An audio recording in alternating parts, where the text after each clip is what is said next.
Hi there, I'm Michael Hill with Canine Chronicle TV, and today in our Influencers series, I am here today with Tara Martin Rowell, and we're going to talk about who was influential in making her the dog woman that she is today.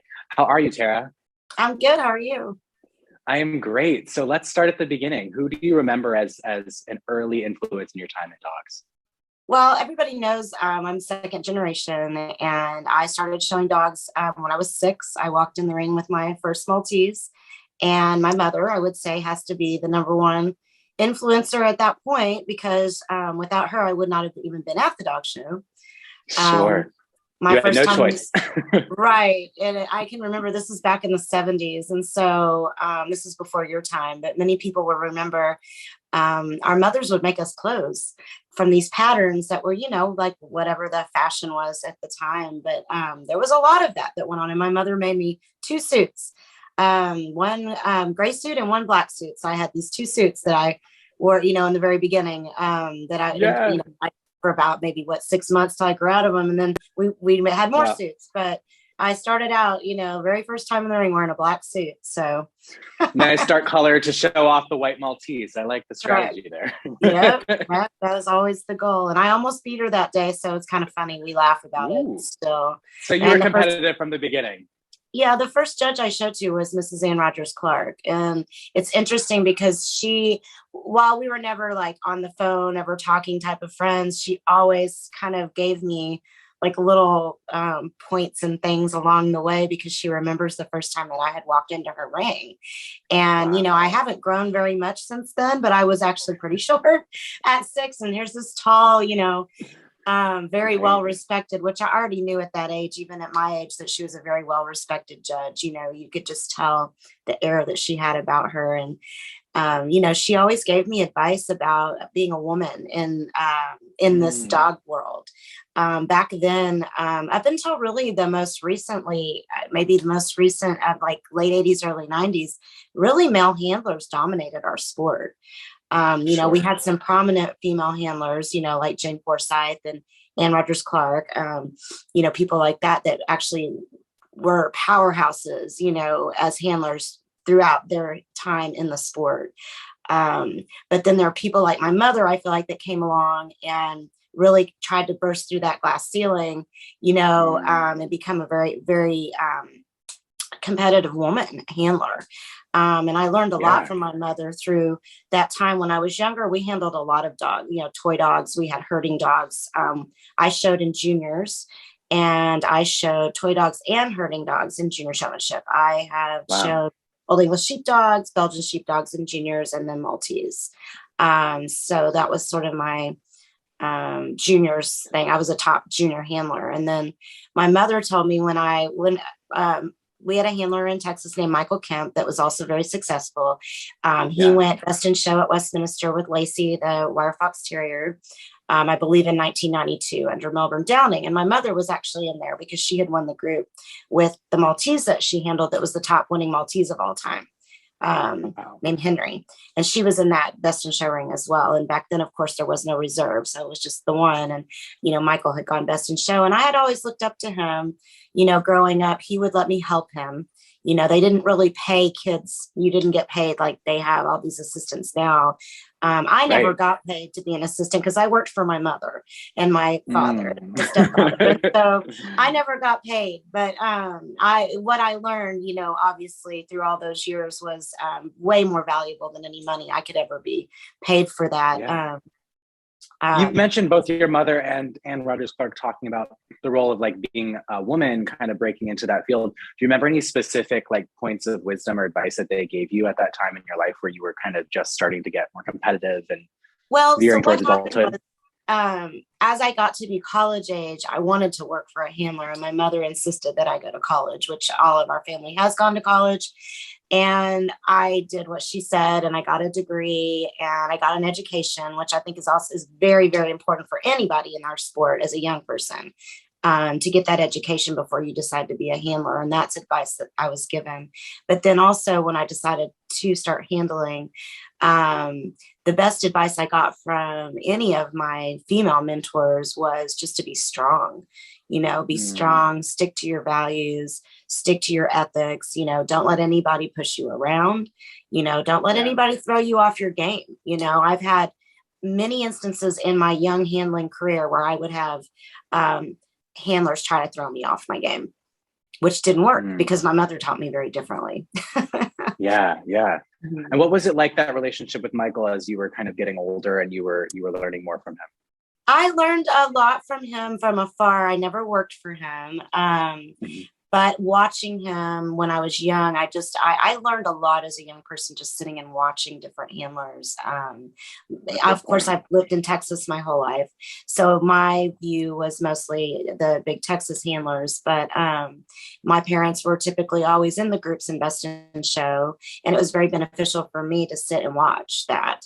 That's you're there all day to the end. I would recommend, if you're new and you're getting into this, or you want to be a professional, you need to go and sit and watch all of those groups and that Best in Show ring and see how these professional handlers interact with their dogs, because it's not just taking a dog in the ring. Anybody can walk a dog in the ring. There's so much work that goes that no one ever sees you do, as far as the relationship you have with that dog, the bond, the training, even and your breed grooming. Well, yes, and all the breeds I show. I show. I always laugh when I always say I wish my mother had bred min pins, because then I would have spent copious amounts of time, brushing dogs. But it is my forte, and it is what I love. I was in the professional world in sales for many years. I sold semiconductors, and I handled dogs as a hobby. I campaigned dogs while working full time. Roger Reckler backed my first big winning Maltese, and I worked full time and showed, and he was a top 5 toy dog that year. So when you have the passion and the drive to do it, and really passion is the most important word in what we do. You do what you have to do to get it done. I mean, I'd take Red Eyes home and get home at 5 o'clock in the morning and go to work. And I had a very nice boss at the time that let me bring my dog to work. So that worked out really nicely. But I was in sales, and as long as my sales were where they needed to be, he was like, I don't care. I had a great boss. But, you work yourself into these situations that work for, how you want to proceed with what your career is. And then the industry that I was in kind of went bankrupt, semiconductors, in 2009. And my husband said, why don't you just do this full time? And so at that point, lucky me, I get to do this. Yeah. Because I think incredible. Because you kind of it's been your passion since the beginning, and now it's something that you're able to put all of your effort in. Back to that point about kind of doing the weekend, dog show, and then back to another industry, which I'm sure has a host of challenges. Was there anyone who was particularly helpful, as a mentor, who had been doing the similar kind of balancing act that was helpful for helping you navigate that? My stepfather, my mother, has been married to Larry Abbott for 30 plus years now. And he has always worked full time, and he would go with my mother when she was campaigning these top dogs. And I got a lot of the stability of how I needed to kind of orchestrate all of that happening, when you had time to rest. I was young when I was doing this, so I was still wanting to go out with my friends and do all that. But when you're doing 2 things at one time, you got to, he impressed upon me probably I needed to take care of myself as well. Even though I had that passion and I wanted to do that. And even still today, they judge, and he still works and balances judging and having full-time jobs. So yeah. So Larry has been a very big influence on me as well. And then my husband has been one of the most supportive. He is not a dog person as far as in the world of dogs, but we met through my semiconductor, through sales. And before we got married, I took him to Westminster, and we went to the Sosnoff's party, and he met all the movers and the shakers and all of that. And he held his own. So I was like, okay, well, if he can sit here in a room and talk to people and carry on a conversation, check that box. Yeah. And then of course all my friends had to approve. So of him. But yeah, so then since we've been married, he's just behind the scenes. A lot of people know JD, but behind the scenes, he calls himself Facebook famous, because from behind the scene, everybody knows who he is, but they don't always see his face in person. But sure. he's the supporter as far as, emotionally and taking care of things at home, which we all need that when we're on the road. Being on the road. I'm so glad you bring that up. Yeah, no, I'm so glad you bring that up, because I think a lot of times when we're talking about who's influential, it's always about like public dog figures.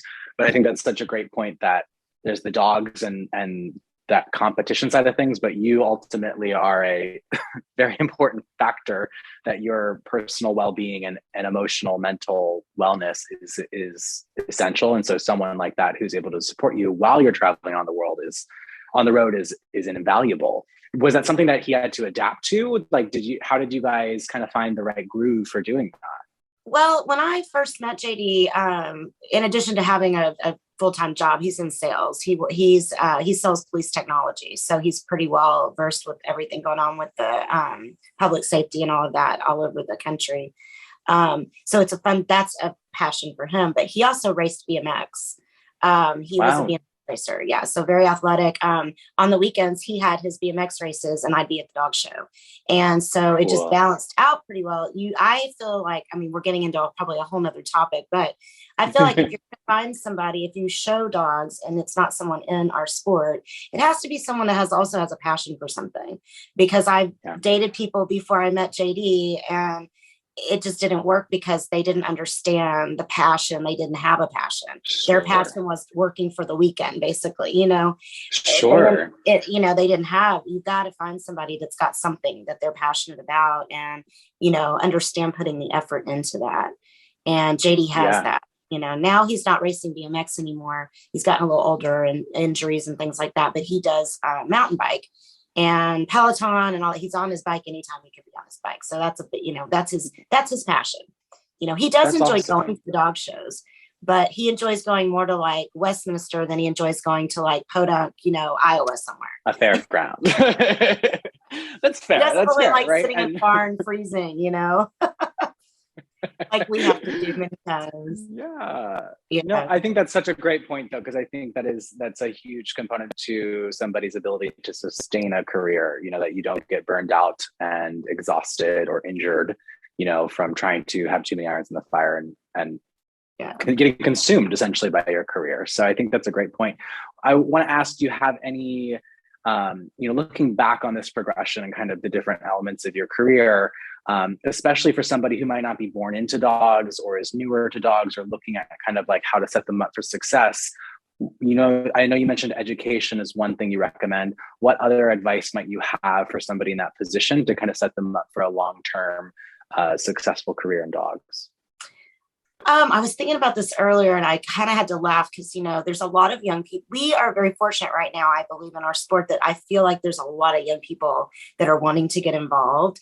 When I go and watch juniors, it seems like the classes are a lot bigger than they've been in the last, maybe in the last 10 years. I just feel like there's a great interest. And, when I was young and I had been in dogs and thought I knew everything, of course, my mother would tell me, you need to keep your mouth shut and your ears open. You do not know everything. And guess what? You're going to learn something new every day. And you know what? If you keep your mouth shut and your ears open, you do learn something new every day. And those things that you learn, they're either going to be beneficial or you're going to learn from a mistake, but it's okay if you make mistakes. I think that sometimes we put too much pressure on ourselves when it's a competition. And I think that perfection can backfire, that want for perfection, because I think that you don't allow yourself to learn when you're trying to do that. Does that make sense? Absolutely. And I think as a young person coming up in the sport, it's okay if you make mistakes, because if you don't, you're not going to learn how to do it the right way. Yeah. And I think we've got a lot of really amazing professional handlers that a lot of these kids have the ability to work for, but I feel like they need to take more appreciation for that and to listen to what these people are telling them, because we've all been doing this as professional handlers for so long.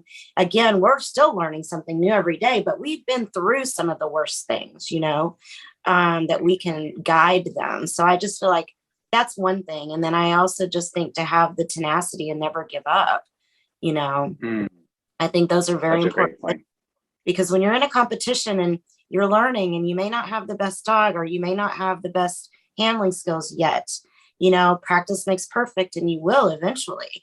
But you got to just stick in there and hang on. And, you also always have to remember this sport is based on opinion. There are standards to be judged by, but every judge that reads that standard does not interpret it the same way. They don't interpret it the same way that you interpret it. And when you're paying for their opinion, like it or not, you really need to leave that ring with a smile on your face and congratulate the person that won. It's not always easy.